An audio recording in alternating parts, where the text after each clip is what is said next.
Bonjour et bienvenue dans cette nouvelle présentation du Evolution X, donc de l'éditeur de thème PrestaShop 1.6.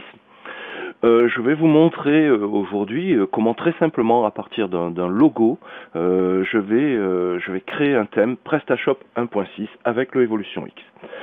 Voilà, alors comme vous pouvez le voir à l'écran, je travaille en double écran et j'ai configuré la capture écran pour que vous puissiez voir les deux écrans en même temps. Donc sur la gauche, vous pouvez voir un site PrestaShop standard, un PrestaShop 1.6, avec juste donc le Evolution X installé et le petit add-on Slider que j'ai mis à la place du diaporama de PrestaShop par défaut. Voilà, les deux se valent, ça c'est une question de choix après. Voilà. Sinon, c'est le thème standard de PrestaShop. Voilà, j'ai choisi sur ce thème de faire apparaître en page d'accueil la colonne à gauche afin de pouvoir voir les éléments de personnalisation. Mais bien sûr, dans l'administration de PrestaShop, vous pouvez choisir d'afficher ou de ne pas afficher la colonne, ce qui permet d'avoir les produits plus gros en page d'accueil. Et d'ailleurs, vous pouvez le faire ça sur chacune des pages de votre site internet. Voilà, donc sur la gauche donc le site internet PrestaShop et sur la droite donc l'administration du site avec le module Evolution X. Je vais directement aller dessus et nous allons pouvoir travailler la création d'un thème grâce au module Evolution X. Donc pour afficher le module, je tape tout simplement les premières lettres dans le moteur de recherche, DDLX Evolution, je clique sur configurer. Et je me retrouve bien sûr sur le module de personnalisation de thème. Alors si vous ne le connaissez pas encore, c'est un module qui va vous permettre de complètement personnaliser le design de votre site internet. Nous avons plusieurs onglets, donc l'onglet en tête, l'onglet navigation, l'onglet arrière-plan, l'onglet bloc, pied de page, produit, gestion des boutons, CSS and Tips qui est très très bien, qui vous permet de pousser la personnalisation très très loin quand vous y connaissez un petit peu en CSS, puisque ici on injecte du CSS directement. La gestion des profils, c'est là où on va pouvoir créer autant de thèmes que l'on veut. Voilà, comme vous pouvez voir, j'en suis pas à mon premier thème, puisque une ligne correspond à un thème. Donc voilà, j'en ai créé déjà pas mal. Et l'onglet licence, c'est pour la gestion de la licence Evolution X. Voilà. Sans plus tarder, je vais créer donc un nouveau thème. Donc pour créer un thème avec le Evolution X, c'est assez facile. On part du thème que l'on souhaite, donc là le thème par défaut, et on crée un nouveau thème qui sera une copie du premier thème. Donc DM 489. Je duplique donc le thème et il apparaît de suite. Hop, le voilà, mon nouveau thème qui est la copie du thème par défaut. Et voilà, il me suffit donc de l'activer en cliquant sur le bouton. Et ça y est, mon thème est activé. Voilà. À partir de là, on peut le personnaliser. Comme vous pouvez le voir d'ailleurs, il indique le nom de la boutique, parce que vous savez que PrestaShop est multi-boutique. Donc si vous avez plusieurs boutiques, vous pouvez activer un profil pour la boutique A, un autre profil pour la boutique B, un autre profil pour la boutique C, et personnaliser indépendamment chacun des profils. C'est multi-boutique, c'est très intéressant si vous avez plusieurs boutiques. Là, moi, je n'en ai qu'une. Donc bon, mon thème pour l'instant en front office, il n'a pas changé. Si j'actualise ma page, ça sera exactement le même. Ah non, en fait c'est le thème par défaut. Oui, effectivement, j'ai fait une copie du thème EX défaut et non du thème EX Presta. Donc oui, c'est le thème EX défaut qui va nous servir de base. C'est pas un problème, on va partir de là pour créer notre nouveau design.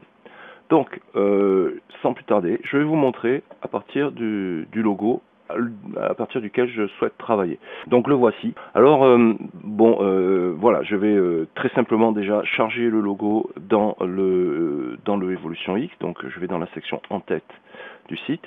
Voilà, j'ai mon fichier. Bon, je vais tout simplement le faire glisser là sur lien parcourir et je vais enregistrer les modifications. Première chose, voici mon logo. Rapidement, j'actualise la page et mon logo est installé. Donc voilà, à partir de là, maintenant, je vais travailler sur les couleurs du site, et sur les arrière-plans, et sur les positions des différents éléments pour pouvoir faire un site élégant. Alors, je vous donne une petite astuce que j'utilise très régulièrement. Moi, je vais sur le site color.adobe.com. Et voici donc le site. Il m'aide à choisir mes coloris en fonction des différents critères que je sélectionne. Alors, une petite astuce, je vais cliquer sur l'appareil photo, là-haut, et je vais charger mon logo, et ça va me donner déjà un choix de coloris réalisé à partir de mon logo. Et ces couleurs-là vont me servir à réaliser mon thème. J'ai plusieurs petites options: coloré, lumineux, sourd, profond, sombre ou personnalisé. Voilà, alors à nous de faire notre choix. Moi, je vais choisir profond et nous allons réaliser notre thème à partir de ces couleurs-là. Voilà, c'est plutôt sympa ce petit outil, il est très utile. Donc, on a dit qu'on partait sur des couleurs profonds. Ouais, quoi, coloré, c'est pas mal aussi. Hein. Allez, profond. Voilà, donc j'ai mes couleurs là, et puis j'utilise aussi la pipette de Firefox. C'est un add-on qui s'appelle ColorZilla que j'utilise, qui me permet de sélectionner des couleurs à l'écran et de l'enregistrer dans le clipboard, hein, dans le cache du navigateur. Maintenant, je vais pouvoir commencer à personnaliser un petit peu mon thème. Donc je vais choisir la première couleur, hein. Bon, c'est tout simplement du noir, et là je vais commencer, disons, à personnaliser mon bandeau du haut, et je vais pour l'instant rentrer la couleur noire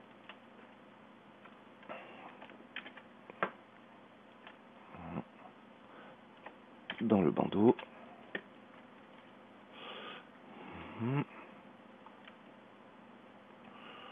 Enregistrer modification. Je vais modifier la hauteur de mon bandeau et je vais positionner le menu. Donc là, je vais monter, donc je suis à 350, je vais monter à 380. Je vais décaler un petit peu le menu. Voilà, de 20 pixels. J'enregistre. Voilà, mon en-tête est déjà un petit peu mieux. Je vais encore décaler un petit peu le menu. Je vais en profiter pour le colorer un petit peu.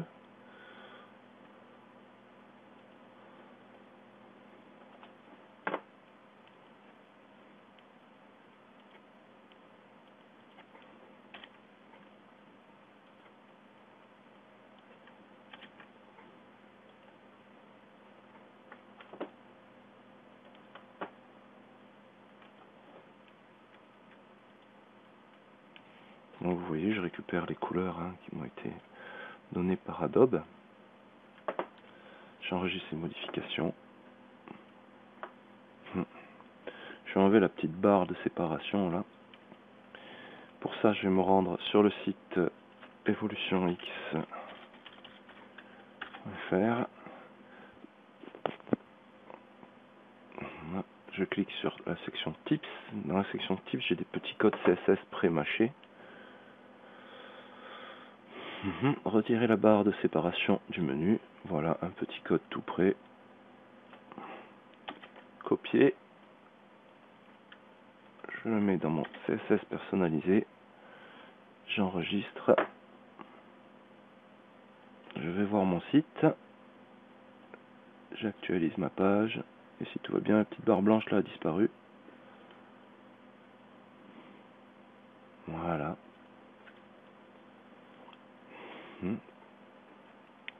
Je vais m'occuper maintenant de l'arrière-plan du site. Ah, j'ai une image préenregistrée là. On va voir ce qu'elle donne. Donc si je mets le conteneur transparent, j'enregistre les modifications. C'est plutôt sympa.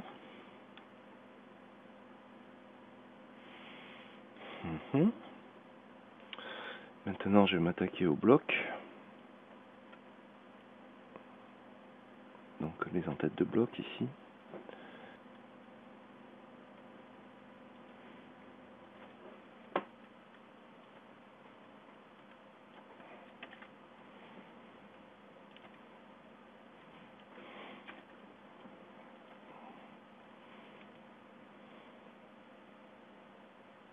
Voilà. Très bien.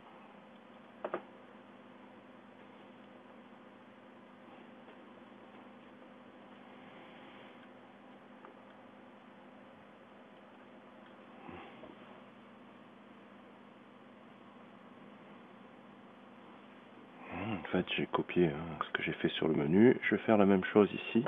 Donc là, ça se passe dans la section produits. Tout en bas. Voilà.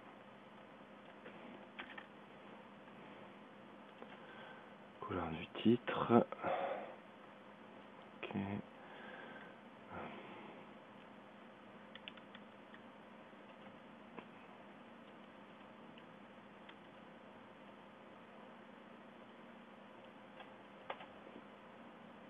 Ok.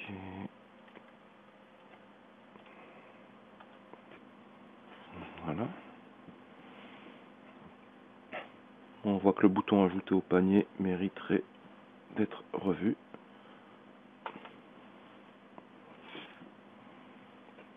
Mhm.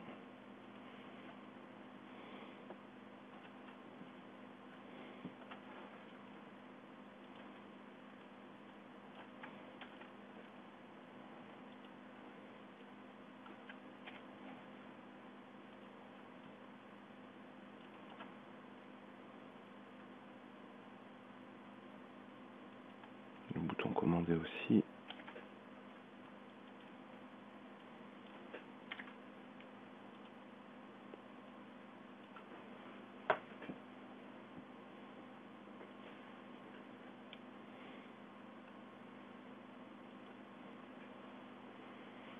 Je vais me rendre sur une page de liste produits. C'est quand même plus clair. Voilà. Oui, je vois que mon texte ici ressort un petit peu noir sur noir, c'est un peu illisible. On va corriger ça en jouant sur l'arrière-plan. Vous allez voir, donc on va prendre l'arrière-plan des colonnes, et plutôt que de le mettre transparent, je vais mettre un arrière-plan blanc, et on va mettre un peu de transparence dessus, pour donner un effet plutôt sympa. On va tester, hein. Voilà. Donc on aura quand même un petit effet transparent, mais ça va nous faire en gros comme si on avait un voile opaque en arrière-plan qui va nous permettre de lire les textes. Voilà, vous voyez, déjà on y voit beaucoup mieux. Voilà, on va perdre la transparence en haut, mais on va la garder en bas. Voilà, c'est beaucoup plus lisible, là on y voit beaucoup mieux. Faut pas oublier quand même que ce qui est important sur un site internet e-commerce, ce sont les produits. Il faut que le client puisse voir les produits et qu'il puisse naviguer assez facilement sur le site web. Voilà. Bon, vous voyez, mon thème commence à prendre forme, hein. Donc, passer sur une fiche produit. Mhm. C'est plutôt pas mal.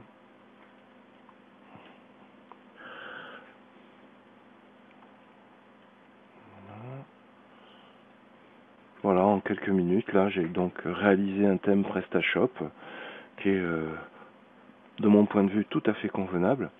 Histoire d'avoir un meilleur aperçu, je vais afficher la première page sans la colonne.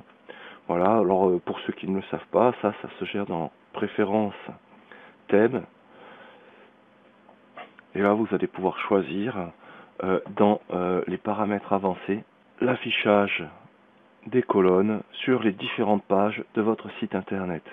Alors, la page d'accueil, c'est l'index. On ne veut pas la colonne. Voilà. De gauche. Voilà, je n'ai plus la colonne. Voilà comment se présente mon thème. Voilà.